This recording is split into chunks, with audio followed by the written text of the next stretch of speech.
Hi everyone, welcome back to I Create For You. Today is part 2 of the 5 Locks Ghost Stories from the Ghost Stories of Berks County, Pennsylvania book written by Charles Adams III.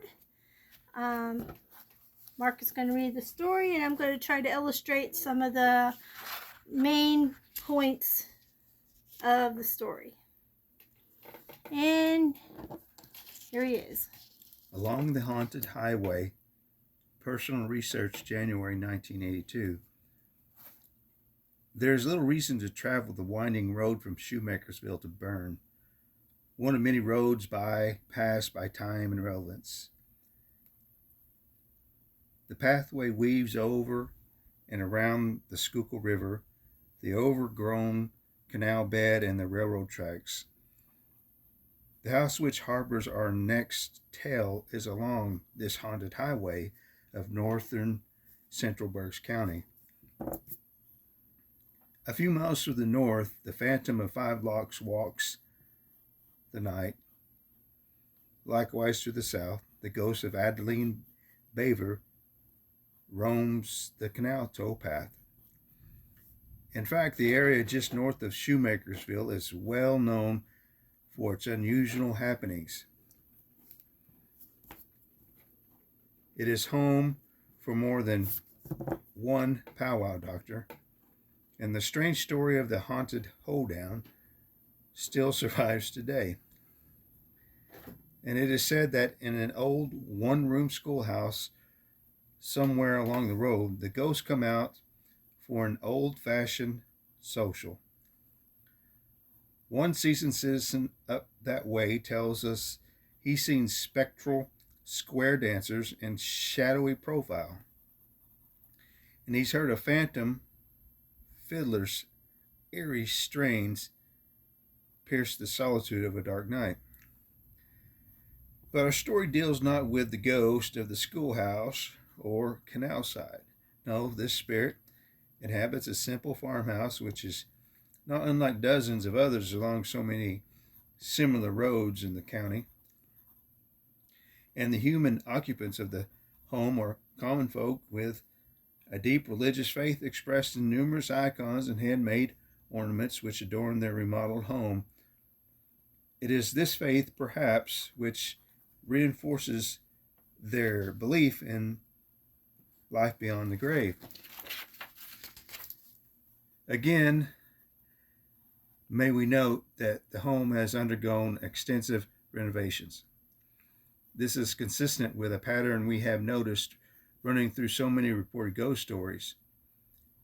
And even as Dottie and Bill Strohecker were busily converting the somewhat run-down former home of Bill's grandparents, they would hear strange noises.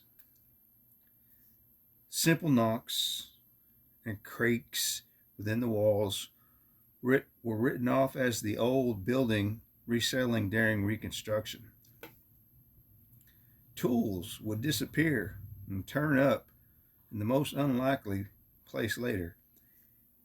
Each incident was explained away rationally, if not cautiously. That is, until more dramatic manifestations were noticed. While the home isn't completely remodeled even at this writing, the family has moved inside and has set up housekeeping amid the sawdust and studs. After a while, Dottie and Bill chuckled at their misplacing of tools and the unexplained noises, and blamed any further abnormal occurrences on what they came to call the ghost. No particular ghost, mind you, just a pesky generic ghost.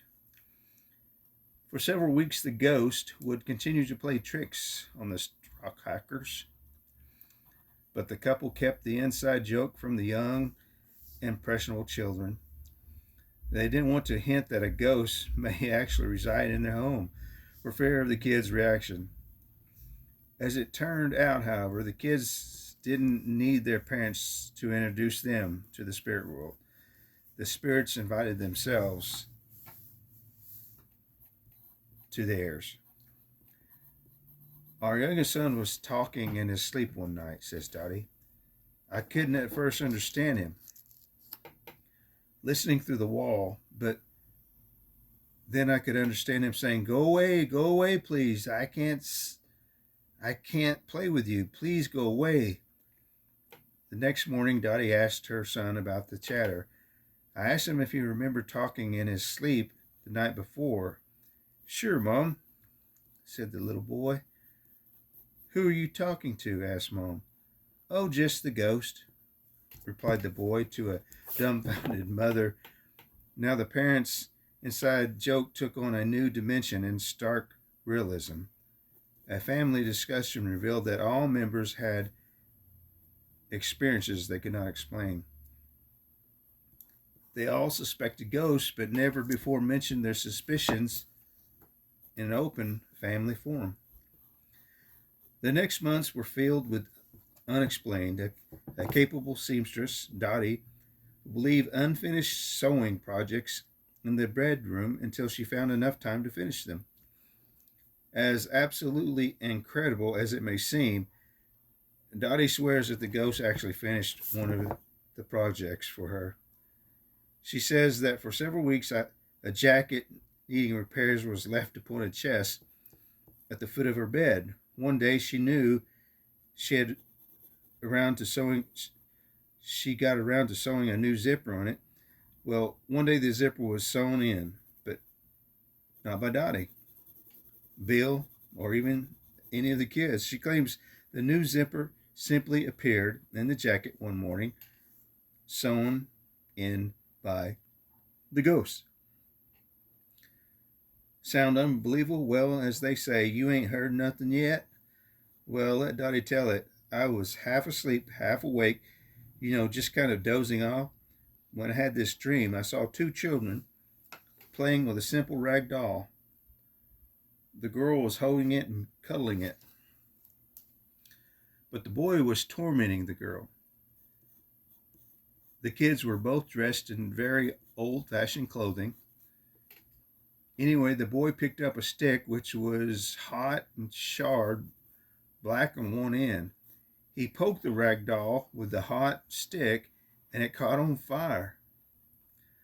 The little girl burst out crying, dropped the doll, and ran away in tears. Well, I though of how sad dream well, I though of how sad the dream was, but kind of forgot about it for a while. But about 2 weeks later, a woman stopped by the house and gave me a dress. She picked up some yard sale or someplace.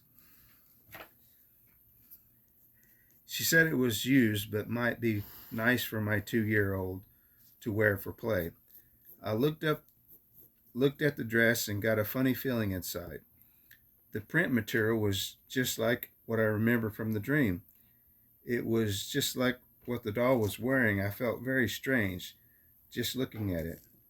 I took it in from a friend, held it up to look at it, I almost fainted. The front of the dress was exactly like the doll's, and unbelievably, in the middle of the dress was a blackened spot and a small burn hole, as if someone had poked it with a hot stick. Completely baffled by the incident, Dottie was further convinced that there were supernatural events taking place in their home.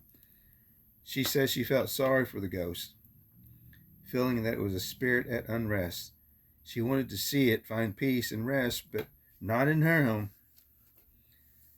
The Strohackers are Lutherans, but made a most interesting move in dealing with their spirits. They called upon Monsignor at a Roman Catholic church in Reading. They asked if he would perform a house blessing, which the Strohackers perceived as a mid-form of exorcism, giving the ghost an idea that its presence was not desired. The priests obliged, and so did the ghost. After the blessing, the mysteries ended. No footsteps in the night, no disappearing scissors and tools, and no nocturnal visits from the young seeking playmates. We contracted the Monsignor, and he confirmed that he did bless the home. He added that the procedure is simple and somewhat routine. He said, to his knowledge, there have never been any formal exorcisms performed by a Catholic priest in Berks County. And so the Strohacker ghost story comes to an end. A happy and quiet end for the Strohackers. But what about the spirit? Did it get the message and move along to haunt another home? Or is it finally, thanks to a simple religious procedure, on the other side and at rest? We will never know. Or will we? Well, I just had a lot of different things going on in this story. I just picked out the dream sequence part where Dottie had the dream about the two young children playing with, the girl was playing with the rag doll, and the boy was tormenting her with poking it with a charred stick and catching it on fire. And then one of her friends comes to visit and says that she bought a dress that she thought her 2-year-old could wear, and it happened to be the same dress from the dream that she had, the same dress the rag doll was wearing with the hole burned in it. I know there was quite a few other little things in there where she was a seamstress and some of her work got done when she knows she didn't finish it. That would be nice, wouldn't it? I want that kind of ghost around. You just set stuff out,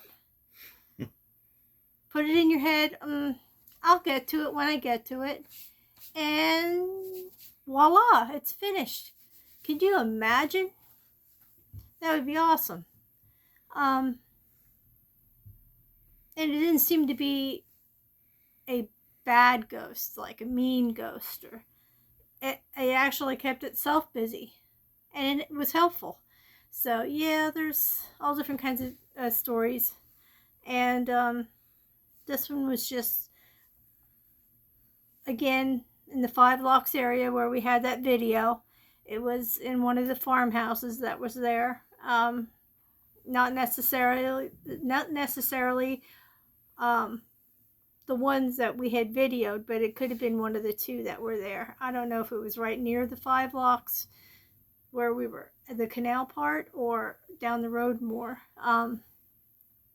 Anyway, in our next video, we will probably be visiting another one. I can't remember. I think it's called Witch's Hill.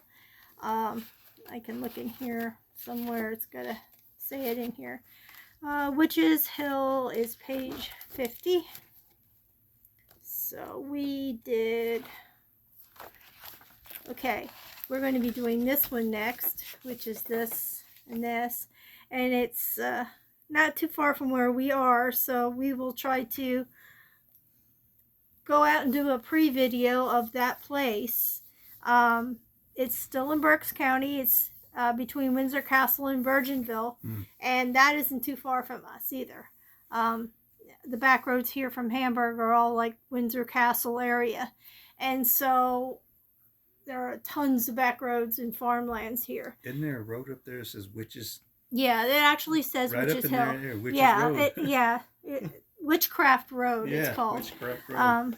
I go through that all the time. Yeah, so we will do this one next, Witch's Hill, and we will do a preview video of the area, and then we will do the story and illustration. And we're going to try to do as many of those types as possible, because then it gives you guys a better look at what is in the story and where it took place. And I think it's neat to be able to go to these places, actually go to them, and show that these are real areas in around our county, and stories that happened here or supposedly happened. Either way, that's how we're going to try to do as many as we can this summer while the weather's nice. Thanks for stopping by, listening to the story, watching the illustrations, listening to me ramble right now. And I hope to see you guys in the next one. Don't forget to hit the like button, subscribe, or share. And we will see you guys in the next one. Bye-bye.